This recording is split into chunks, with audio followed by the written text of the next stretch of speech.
Bonjour, mon nom c'est Éric Marcotte de Durham-Sud. Pour ceux qui me connaissent, je suis Éric le bricoleur. Pour la vidéo d'aujourd'hui, je vais faire de la récupération de vieilles plaquettes de frein. Comme vous pouvez voir, les vieilles plaquettes qu'on a sur nos autos qui sont très rouillées, très maganées. Je vais me trouver à récupérer l'acier dessus. En même temps, c'était une curiosité de voir comment c'était fait.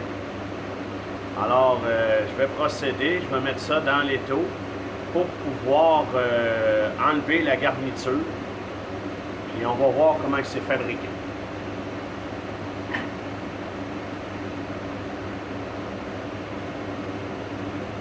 Là, j'ai mis la plaquette de frein dans l'étau. Et puis, je vais enlever la garniture à l'aide du buffer.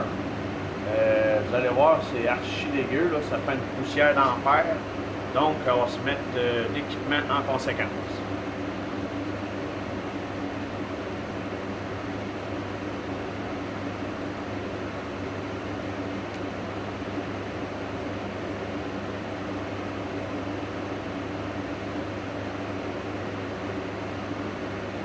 Alors, je me suis mis un bon gros masque pour pouvoir filtrer la poussière. Vous allez voir, ça en fait énormément.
Alors, j'ai enlevé la garniture du côté j'ai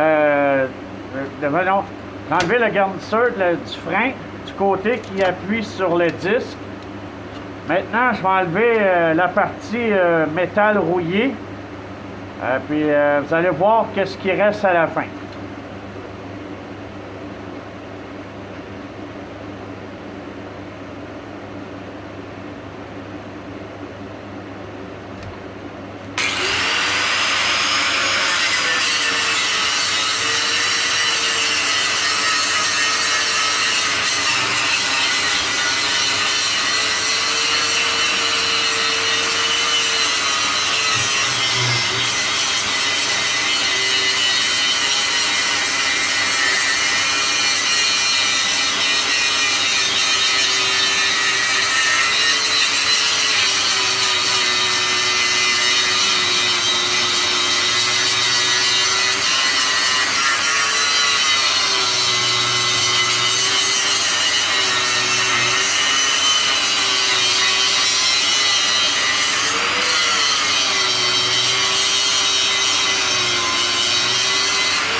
Alors, comme vous pouvez voir, j'ai enlevé le métal de ce côté-là et la garniture de l'autre côté.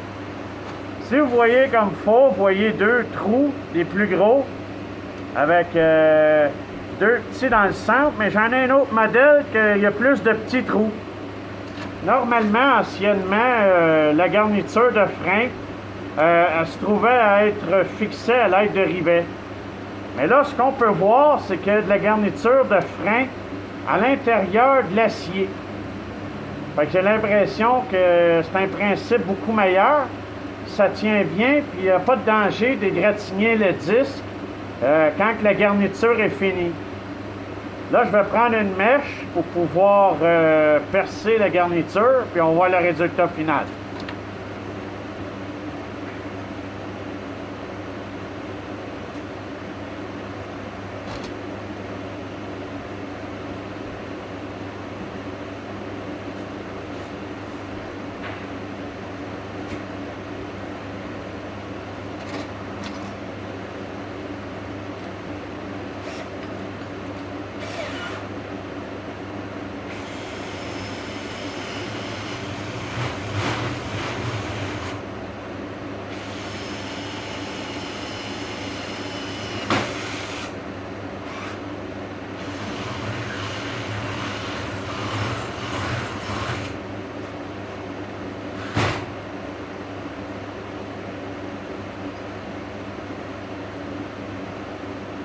On va changer de mèche pour avoir la plus petite.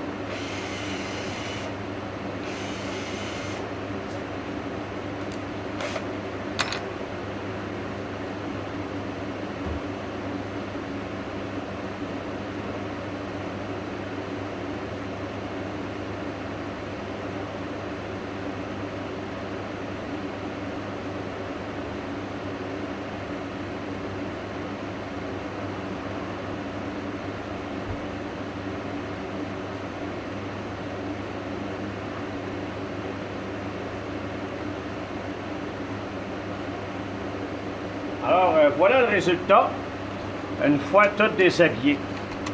Vous vous demandez sûrement pourquoi, mais le métal est très dur à avoir de ce temps-là. Et puis, ça mesure quasiment un petit peu plus que 3/16e de pouce d'épaisseur. Donc, c'est un morceau de métal qui peut servir à faire beaucoup de choses, des petites braquettes, des petites équerres. Alors, c'est pour ça que j'ai décidé de récupérer ça. Et puis, c'était une curiosité en même temps. Les seuls rivets que j'ai pu voir, c'était pas pour tenir la garniture de frein, c'était pour pouvoir tenir la plaque de métal qui se trouve à enduire les plaquettes. Et puis, avec la petite broche, ben pas petite broche, mais petite tôle de métal qu'on appelle communément avertisseur. Puis ça, ben c'est ça qui nous avertit quand que la bande est trop usée. Ça crie sur le 10. Oups, mes freins sont déjà changés. Fait que c'est ça que ça donne. J'en ai un autre modèle ici que j'avais fait au préalable. Comme vous pouvez voir, est similaire, mais de l'autre côté, il y a beaucoup plus de trous. Alors, c'est pour ça que je me suis amusé à récupérer ça. Puis en même temps, ben, c'est du métal en plus. C'était une curiosité de le faire. Là, j'ai mis mon téléphone assez loin pour pas le briser avec des outils ou pas l'accrocher. Oh, vous avez cru que j'ai brisé mon téléphone, hein? Ben non, c'est un effet spécial. J'avais mis un petit pare-brise pour pouvoir cacher mon téléphone. Fait que j'espère que vous avez aimé. Il y a un autre gros projet qui s'en vient, mais malheureusement, il est très long à faire. J'ai environ 30 heures de fête, j'ai même pas le quart de fabriquer. Alors, j'essaye d'étirer le temps un petit peu, mais ça sera pas long. Là, il va y avoir un très beau projet à vous montrer. Fait que, à la prochaine, et prenez soin de vous. Bye!